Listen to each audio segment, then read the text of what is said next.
Hello ಸ್ನೇಹಿತರೆ, ನಮಸ್ಕಾರ. Investor ಇನ್ ಕನ್ನಡ ಚಾನಲ್ಗೆ ಸ್ವಾಗತ. Power of compounding. ಹೆಚ್ಚಿನ ಎಲ್ಲ ದೊಡ್ಡ ದೊಡ್ಡ ಇನ್ವೆಸ್ಟರ್ಸ್ಗಳು, ಫೈನಾನ್ಷಿಯಲ್ ಇನ್ಫ್ಲುಯೆನ್ಸರ್ಸ್ಗಳು ಪ್ರತಿ ವರ್ಷ ಇಂತಿಷ್ಟು ಇನ್ವೆಸ್ಟ್ ಮಾಡಿದ್ರೆ ವರ್ಷಕ್ಕೆ 12% ರಿಟರ್ನ್ಸ್ ಬಂದ್ರೆ ಇಷ್ಟು ವರ್ಷದ ನಂತರ ನಿಮ್ಮ ಹತ್ತಿರ 50 ಲಕ್ಷ ಇರುತ್ತೆ, 1 ಕೋಟಿ ಇರುತ್ತೆ, 2 ಕೋಟಿ ಇರುತ್ತೆ, ಹೀಗೆ ಹೇಳಿರೋದನ್ನ ಕೇಳಿರ್ತೀರಾ. ಹಾಗೆ ಜಗತ್ತಿನ ಬುದ್ಧಿವಂತ ಸೈಂಟಿಸ್ಟ್ ಆಗಿರೋ ಆಲ್ಬರ್ಟ್ ಐನ್ಸ್ಟೀನ್ ಅವರು ಕಂಪೌಂಡ್ ಇಂಟ್ರೆಸ್ಟ್ ಬಗ್ಗೆ ಹೀಗೆ ಹೇಳಿದ್ದಾರೆ. ಕಂಪೌಂಡ್ ಇಂಟ್ರೆಸ್ಟ್ ಅನ್ನೋದು ಜಗತ್ತಿನ 8ನೇ ಅದ್ಭುತ. ಯಾರಿಗೆ ಅದರ ಬಗ್ಗೆ ಗೊತ್ತಿದೆಯೋ ಅವರು ಕಂಪೌಂಡ್ ಇಂಟ್ರೆಸ್ಟ್ ಇಂದ ದುಡ್ಡು ಮಾಡ್ತಾರೆ, ಯಾರಿಗೆ ಅದರ ಬಗ್ಗೆ ಗೊತ್ತಿಲ್ಲೋ ಅವರು ದುಡ್ಡು ಕಳ್ಕೊತಾನೆ ಅಂತ. ಹಾಗಾದ್ರೆ ಈ ಕಂಪೌಂಡಿಂಗ್ ಹೇಗೆ ವರ್ಕ್ ಆಗುತ್ತೆ, ಹೇಗೆ ಒಂದು ವೆಲ್ತ್ ಕ್ರಿಯೇಟ್ ಮಾಡುತ್ತೆ ಅಂತ ನೋಡೋಣ. ಹಾಗೆ ಈ ವಿಡಿಯೋದ ಕೊನೆಯಲ್ಲಿ ಯಾರು ಯಾವ ದುಡ್ಡಿನಲ್ಲಿ ಕಂಪೌಂಡಿಂಗ್ ಮಾಡಬಾರ್ದು ಅಂತ ಕೂಡ ತಿಳಿಸ್ತೀನಿ. ಹಾಗಾಗಿ ಈ ವಿಡಿಯೋನ ಕೊನೆವರೆಗೆ ನೋಡಿ. ಈ ಕಂಪೌಂಡಿಂಗ್ ಅಥವಾ ಕಂಪೌಂಡ್ ಇಂಟ್ರೆಸ್ಟ್ ಬಗ್ಗೆ ಸಿಂಪಲ್ ಆಗಿ ಹೇಳೋದಾದ್ರೆ, ಇಲ್ಲಿ ನಮ್ಮ ಹಣ ಒಂದು ಸರ್ಟೆನ್ ಗ್ರೋತ್ ಅಲ್ಲಿ ಬೆಳೀತಾ ಇರುತ್ತೆ. ಆದರೆ ಈ ಗ್ರೋತ್ ರೇಟ್ಗೆ ಅಪ್ಲೈ ಆಗುವಂತಹ ನಮ್ಮ ಹಣ ಜಾಸ್ತಿ ಆಗ್ತಾ ಹೋಗುತ್ತೆ. ಉದಾಹರಣೆಗೆ, ನೀವು 1,000 ರೂಪಾಯಿಯಿಂದ ಸ್ಟಾರ್ಟ್ ಮಾಡಿದ್ದೀರಾ ಅಂತ ಅನ್ಕೊಂಡ್ರೆ, ಇಯರ್ಲಿ ಗ್ರೋತ್ 10% ಅಂತ ಅನ್ಕೊಂಡ್ರೆ, 1 ವರ್ಷದ ನಂತರ 1,000 ಇಂಟು 10% ಗ್ರೋತ್ ಅಂದ್ರೆ 100 ರೂಪಾಯಿ ಆಗುತ್ತೆ. ಟೋಟಲ್ ಆಗಿ ನಿಮ್ಮ ಹತ್ರ 1,000 ಪ್ಲಸ್ 100 ಅಂದ್ರೆ 1,100 ರೂಪಾಯಿ ಆಗುತ್ತೆ.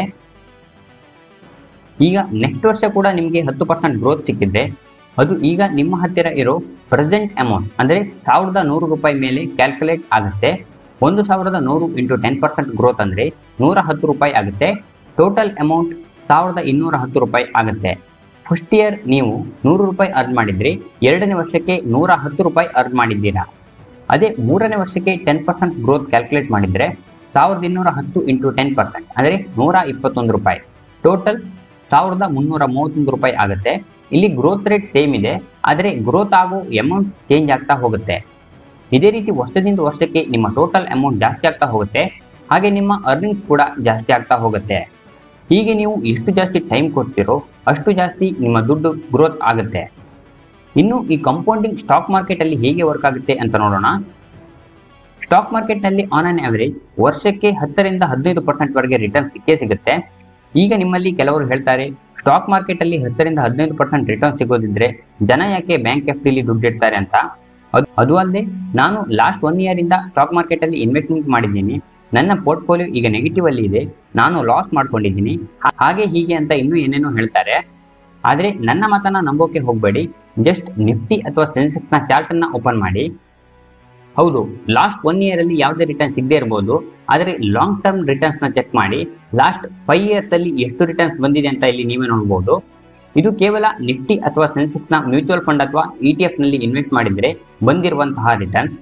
ಅದೇ ನಿಮಗೆ ಫಂಡಮೆಂಟಲ್ ಅನಾಲಿಸಿಸ್ ಬರುತ್ತೆ, ಬೆಸ್ಟ್ ಸ್ಟಾಕ್ಸ್ ಪಿಕ್ ಮಾಡೋಕೆ ಬರುತ್ತೆ ಅನ್ನೋದಾದ್ರೆ 20, 25, 30% ರಿಟರ್ನ್ ಕೂಡ ತೆಗಿಬಹುದು. ಸ್ಟಾಕ್ ಮಾರ್ಕೆಟ್ ಅಲ್ಲಿ ನೀವು ಎಷ್ಟು ದುಡ್ಡು ಇನ್ವೆಸ್ಟ್ ಮಾಡ್ತಿದ್ದೀರಾ ಅನ್ನೋದರ ಜೊತೆಗೆ ಎಷ್ಟು ಜಾಸ್ತಿ ಟೈಮ್ಗೆ ಇನ್ವೆಸ್ಟ್ಮೆಂಟ್ ಮಾಡ್ತಿದ್ದೀರಾ ಅನ್ನೋದು ಕೂಡ ತುಂಬಾ ಇಂಪಾರ್ಟೆಂಟ್ ಆಗಿರುತ್ತೆ. ಈಗ ಪುನಃ ಕಂಪೌಂಡಿಂಗ್ಗೆ ವಾಪಸ್ ಬರೋಣ.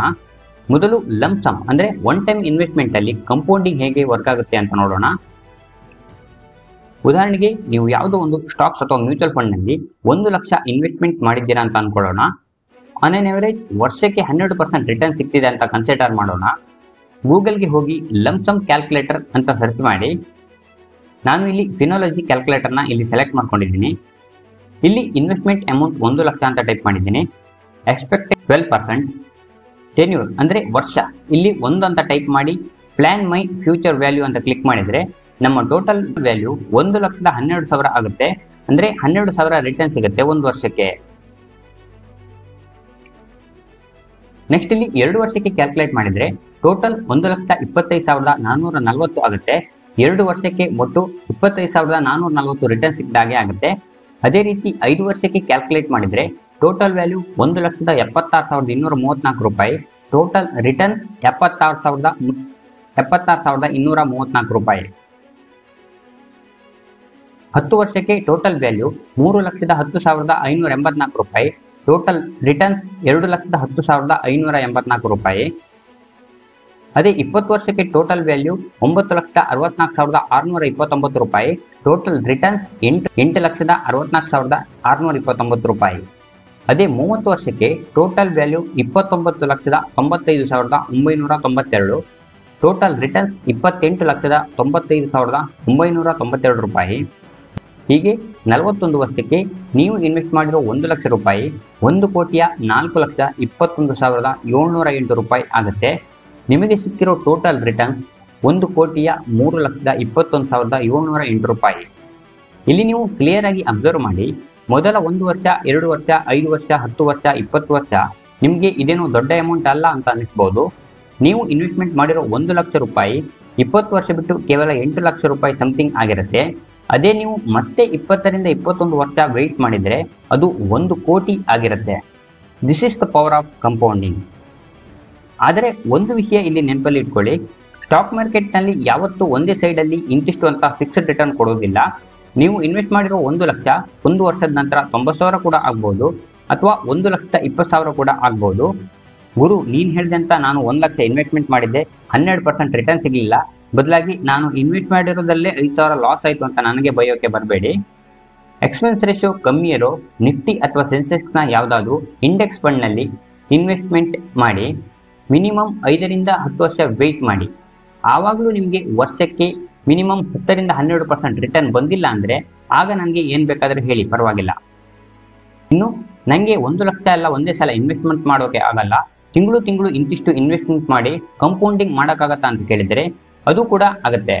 ಗೂಗಲ್ಗೆ ಹೋಗಿ SIP ಕ್ಯಾಲ್ಕುಲೇಟರ್ ಅಂತ ಟೈಪ್ ಮಾಡಿ.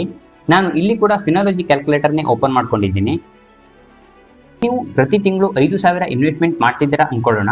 ಇಲ್ಲಿ ಫ್ರೀಕ್ವೆನ್ಸಿ ಆಫ್ ಇನ್ವೆಸ್ಟ್ಮೆಂಟ್ನಲ್ಲಿ ಮಂತ್ಲಿ ಅಂತಾನೆ ಇರಲಿ, ಮಂತ್ಲಿ ಇನ್ವೆಸ್ಟ್ಮೆಂಟ್ ಅಮೌಂಟ್ ಅಲ್ಲಿ 5,000 ಅಂತ ಎಂಟರ್ ಮಾಡಿ. ಎಕ್ಸ್ಪೆಕ್ಟೆಡ್ ರೇಟ್ ಆಫ್ ರಿಟರ್ನ್ ಅಲ್ಲಿ 12% ಅಂತ ಮಾಡಿ. ಟೆನ್ಯೂರ್ ಅಂದರೆ ವರ್ಷ 1 ಅಂತ ಎಂಟರ್ ಮಾಡಿ.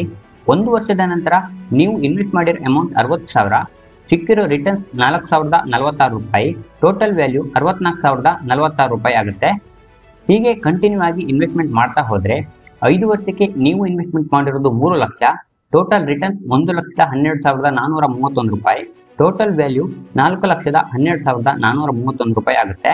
10 ವರ್ಷಕ್ಕೆ ನೀವು ಇನ್ವೆಸ್ಟ್ಮೆಂಟ್ ಮಾಡಿರೋದು 6 lakh, total returns 5,61,695, total value 11,61,695 ರೂಪಾಯಿ. 20 ವರ್ಷಕ್ಕೆ ನೀವು ಇನ್ವೆಸ್ಟ್ಮೆಂಟ್ ಮಾಡಿರೋದು 12 lakh, total returns 37,95,739, total value 49,95,739 ರೂಪಾಯಿ. ಹೀಗೆ ನೀವು ಕಂಟಿನ್ಯೂ ಆಗಿ 26 ವರ್ಷ ಪ್ರತಿ ತಿಂಗಳು 5,000 ಇನ್ವೆಸ್ಟ್ಮೆಂಟ್ ಮಾಡಿದರೆ ನೀವು ಇನ್ವೆಸ್ಟ್ಮೆಂಟ್ ಮಾಡಿರೋ ಒಟ್ಟು ಅಮೌಂಟ್ 15,60,000 ಆಗಿರುತ್ತೆ. ನಿಮಗೆ ಸಿಕ್ಕಿರೋ ಒಟ್ಟು ರಿಟರ್ನ್ಸ್ 91,95,560. ಆಗ ನಿಮ್ಮ ಹತ್ತಿರ ಇರೋ ಟೋಟಲ್ ಅಮೌಂಟ್ 1,07,55,560 ರೂಪಾಯಿ ಆಗುತ್ತೆ. ಈ ರೀತಿ ವರ್ಕ್ ಆಗುತ್ತೆ ಕಂಪೌಂಡಿಂಗ್. ಇಲ್ಲೂ ಕೂಡ ನಾನು ಅದನ್ನೇ ಹೇಳ್ತೀನಿ, ಸ್ಟಾಕ್ ಮಾರ್ಕೆಟ್ನಲ್ಲಿ ಫಿಕ್ಸ್ಡ್ ಇಂತಿಷ್ಟೇ ಅಂತ ರಿಟರ್ನ್ಸ್ ಇರೋದಿಲ್ಲ. 1 ವರ್ಷ ರಿಟರ್ನ್ ಜಾಸ್ತಿ ಬರ್ಬೋದು, 1 ವರ್ಷ ರಿಟರ್ನ್ಸ್ ಕಮ್ಮಿ ಬರ್ಬೋದು, 1 ವರ್ಷ ಏನೂ ರಿಟರ್ನ್ ಸಿಗದೇ ಇರ್ಬೋದು, ಅಥವಾ 1 ವರ್ಷ ಇನ್ವೆಸ್ಟ್ಮೆಂಟ್ ಮಾಡಿರೋದು ಕಡಿಮೆ ಕೂಡ ಆಗ್ಬೋದು. ಆದರೆ ಲಾಂಗ್ ಟರ್ಮಲ್ಲಿ ನಿಮಗೆ ಒಳ್ಳೆ ರಿಟರ್ನ್ ಸಿಕ್ಕೇ ಸಿಗುತ್ತೆ. ಇನ್ನು ಗುರು ನಮಗೆ ಅಷ್ಟೆಲ್ಲ ಇನ್ವೆಸ್ಟ್ಮೆಂಟ್ ಮಾಡಲಿಕ್ಕೆ ಆಗೋದಿಲ್ಲ, ಅಷ್ಟು ವರ್ಷ ಕಾಯೋಕೆ ಆಗೋದಿಲ್ಲ ಅನ್ನೋದು ನೀವೇ SIP ಕ್ಯಾಲ್ಕುಲೇಟರಲ್ಲಿ ನಿಮ್ಮ investment amount, investment time enter ಮಾಡಿ ಕ್ಯಾಲ್ಕುಲೇಟ್ ಮಾಡ್ಕೋಬಹುದು. ಇನ್ನು ಈ ವಿಡಿಯೋನ ಸ್ಟಾರ್ಟಿಂಗಲ್ಲೇ ಹೇಳಿದ ಹಾಗೆ ಯಾರು ಯಾವ ದುಡ್ಡನ್ನು ಇನ್ವೆಸ್ಟ್ಮೆಂಟ್ ಮಾಡಬಾರ್ದು ಅಂದರೆ,